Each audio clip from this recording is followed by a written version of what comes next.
Dear defence aspirants, SSB में recommend होना लगभग सभी एस्पिरेंट्स का एक ख्वाब होता है, लेकिन इसके बाद भी रिजल्ट्स उनकी अपेक्षाओं के अनुसार उनको मिलते नहीं हैं। जो उनका डिज़ायरेबल रिजल्ट होता है, जो वो अपेक्षाएं करके एसएसबी में जाते हैं, वैसे रिजल्ट्स उनको मिलते नहीं हैं। और ऐसा नहीं है कि सिर्फ इस चीज़ की चिंता आपको है, फौज को भी इसकी बहुत चिंता है। रादर मैं एक लेटर नंबर पढ़ता हूँ। ये लेटर नंबर आपको इसलिए मैं कहना चाहता हूँ, इसको मैं इसलिए लेटर नंबर के साथ बताना चाहता हूँ क्योंकि ये जवाब मिलिट्री ट्रेनिंग 14 ने दिया था, MT14 ने 2012 मार्च में, आज से 11 साल पहले। और आज भी सिलेक्शन बोर्ड की लगभग वही चिंताएं हैं। क्यों नहीं ये कैंडिडेट्स जो इतना बड़ा सपना रख करके इतनी तैयारी के साथ वहां पर आते हैं, इतने सपने बुन करके आते हैं, फिर भी वो रिकमेंड नहीं हो पाते। आज इस वीडियो में मैं आपको वो 9 कारण बताऊंगा जो उस लेटर में लिखे गए थे, वो आर्म फोर्सेस के द्वारा मेंशन किए गए थे। ये लेटर नंबर था A/0046/1/GS MT14। ये मार्च 2012 का लेटर था। सबसे पहला कारण इसमें जो लिखा था वो था लो एसिमिलेशन स्किल्स। एसिमिलेशंस मतलब आपका मेलजोल। जब कैंडिडेट आता है तो वो अपने ग्रुप में लोगों के साथ कॉम्पिटिट करने की ज़्यादा भावना रखता है, कंट्रीब्यूट नहीं करते हैं। सिलेक्शन बोर्ड को कंट्रीब्यूशन चाहिए, कंपटीशन नहीं चाहिए। तो वो कंट्रीब्यूशन दिखता नहीं है। जहां दूसरों की चिंता कर सके कोई कैंडिडेट, दूसरों के साथ मिलजुल करके काम कर सके, ये बहुत कम दिखता है। रादर इस ऑर्गेनाइजेशन का जो मोटो है वो बहुत क्लियर है, सर्विस बिफोर सेल्फ। इतने अच्छे ऑर्गेनाइजेशन में जिसका मोटो बहुत क्लियर है, वहां भी जाने के लिए आपका एसिमिलेशन ठीक नहीं दिखता है। पहला बड़ा कारण। दूसरा बड़ा कारण उसमें बताया गया poor communication skill, both verbal and non verbal. So when we talk about communication skill, you need to be comfortable. और मैं हमेशा कहता हूं कि 55% योगदान आपके नॉन वर्बल कम्युनिकेशन का होता है, मतलब आपके कॉन्फिडेंस का रोल ज्यादा है। 45% भाषा का योगदान होता है। इस पे पहले मैंने एक वीडियो में अलग से चर्चा भी की थी, लेकिन यह दूसरा सबसे बड़ा कारण पाया गया सिलेक्शन बोर्ड में कि कैंडिडेट्स रिकमेंड क्यों नहीं हो पाते हैं। इंग्लिश बोलना एक अलग बात है, मगर उस इंग्लिश को सहजता से बोलना या अपनी बात को बड़ी बेबाकी से रखना, खुले मन से रखना, यह कैंडिडेट्स के अंदर बहुत कम देखा जाता है। तीसरा बड़ा कारण बताया गया इसमें निगेटिविटी, कि जो थॉट प्रोसेस है कैंडिडेट्स की वो बहुत नेगेटिव तरफ ज्यादा दिखती है। पॉजिटिव माइंडसेट के कैंडिडेट्स कम दिख रहे होते हैं। ये निगेटिविटी आपकी कहानियों में, आपके विचारों में, आपकी बातचीत में साफ तौर पर झलकती है। चौथा बड़ा कारण बताया इन्होंने प्री कंसीव्ड आइडियाज और रॉन्ग कोचिंग। गलत कोचिंग लेकर के आ जाना या पहले से प्री कंसीव्ड आइडियाज के साथ आ जाना, ये उस चिट्ठी में चौथा बड़ा कारण था। इसलिए मैं हमेशा कहता हूं कि एसएसबी के लिए कोचिंग ना चुने, गाइडेंस, ट्रेनिंग ये जरूरी है। कोचिंग वाले लोग क्या करते हैं कि अपने बने बनाए टेलर मेड आंसर्स को आपके ऊपर थोपना शुरू कर देते हैं और आपको लगता है कि आपको एक सही जवाब मिल गया और ये जवाब लिख करके आप काम चला ले जाएंगे। Rather you are trying to defeat selection board, you are trying to defeat a system. आप किसी सिस्टम को हरा नहीं सकते हैं, क्योंकि सिलेक्शन बोर्ड आपको एक्सेप्ट करने के लिए बना है। हार और जीत जैसा कुछ भी नहीं है वहां पर। आप एक परिवार का हिस्सा बनने आए हैं, आप एक ऑर्गेनाइजेशन का हिस्सा बनने आए हैं। वो ऑर्गेनाइजेशन आपको सहजता से एक्सेप्ट कर ले, ये ज्यादा मायने रखता है। लेकिन कैंडिडेट्स टेलर्ड मेड आंसर लेकर के जाते हैं और वहां जाकर के सोचते हैं कि इससे हम इस सिस्टम को बेफूल कर सकते हैं या हरा सकते हैं। पांचवा बड़ा कारण देखा गया लो आईक्यू लेवल।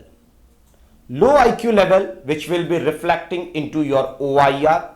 अब कैंडिडेट्स को लगता है कि OIR के क्वेश्चंस तो बहुत आसान होते हैं, ये रीजनिंग का टेस्ट नहीं है, ये आपके इंटेलिजेंस लेवल का टेस्ट है, जिसमें आपकी उम्र बहुत मायने रखती है। अगर आप ग्रेजुएट लेवल एंट्री हैं और यदि आपने क्वेश्चंस कर भी लिए, तो आपके साथ जितने लोग उस सिलेक्शन बोर्ड में आए थे उस दिन, वो सब भी ग्रेजुएट लेवल एंट्री थे। अगर वो पेपर आपको आसान लग रहा था, तो रादर ऐसा होगा कि ये सभी को आसान लग रहा होगा, तो वहां पर आपको बेहतर प्रदर्शन करना होता है। इसके अलावा GTO के बहुत सारे टेस्ट ऐसे हैं जहां पर ग्रुप प्लानिंग एक्सरसाइज, जहां पर आपका IQ लेवल बहुत सफाई से दिख जाता है। Progressive group task, half group task, जहां पर आप स्ट्रक्चर्स पर काम करते हैं, तो आपका IQ लेवल समझ में आ जाता है कि आप कहां तक दिमाग चला सकते हैं। छठवां कारण इसके लिए था lack of basic analytical abilities. तो आप चीजों को एनालाइज ढंग से नहीं कर पाते हैं, बुनियादी जो आपकी एनालिटिकल एबिलिटीज हैं वो कमजोर दिखाई दे रही होती हैं, इस वजह से आपको दिक्कत आती है। तो start analysing things in your day to day life. इसके अलावा सातवां बड़ा कारण था पुअर टाइम मैनेजमेंट। अब ये क्या है, ये आपकी डे टू डे एक्टिविटीज से टाइम मैनेजमेंट का मतलब ऐसा नहीं कि सिर्फ आप एक टेस्टिंग प्रोसेस में टाइम को मैनेज कर लें।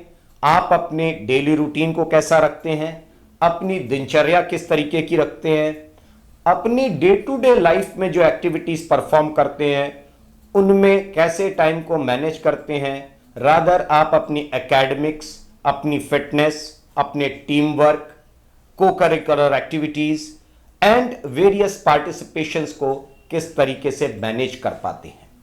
वहां से ये चीजें शुरू होती हैं और फिर आकर के साइकोलॉजिकल टेस्ट में स्टोरी राइटिंग के दौरान बहुत सारे कैंडिडेट कहानियां पूरी नहीं कर पा रहे होते हैं या कुछ कहानियां छूट जाती हैं, टाइम को ढंग से मैनेज नहीं कर पा रहे हैं, ये समस्याएं दिखने लग जाती हैं। आठवां बड़ा कारण था लो परसेप्शन ऑफ फिगर्स। चाहे वो OIR के फिगर हो या TAT, जहां पर स्टोरी राइटिंग के लिए आपको पिक्चर दिखाई गई थी, उसको ढंग से एनालाइज नहीं करते हैं और एक टेलर मेड स्टोरी लेकर के उस पे पहले से लिखना शुरू करते हैं। तो रादर ऐसा दिखता है कि वो स्टोरी उस पिक्चर के द्वारा आपको कन्वे नहीं की गई थी, आपने अपनी स्टोरी को उस पिक्चर में ऐड करने की कोशिश जबरदस्ती की होती है। लास्ट 9वां जो रीजन उस चिट्ठी में लिखा गया था वो था lack of imaginations. Remember, if you want to be a commissioned officer in arm forces, you must be good with your imaginations. किसी फ्यूचर ऑफिसर की अगर इमेजिनेशंस ठीक नहीं है तो वो आगे बेहतर काम कभी नहीं कर पाएंगे। And TAT is one such test. TAT is test of your imaginations, जहां पर वो साफ तौर पर झलक जाती हैं। तो ये वो 9 बड़े कारण थे जो कि आर्म फोर्सेस ने मेंशन किए हैं उस लेटर में कि जी इनके कारण हम बच्चों को रिकमेंड नहीं कर पा रहे हैं। और कैंडिडेट्स तैयारी जो करते हैं वो गलत तैयारी करते हैं, अपने ऊपर मेहनत करने से बचना चाहते हैं। हर चीज के लिए स्पून फीडिंग, उनको लगता है यही एक सॉल्यूशन है। स्पून फीडिंग से बचे, टेलर मेड आंसर से बचें, अपनी सही तैयारी, क्योंकि आपका व्यक्तित्व एक अलग व्यक्तित्व है। And every individual is a different individual in this world.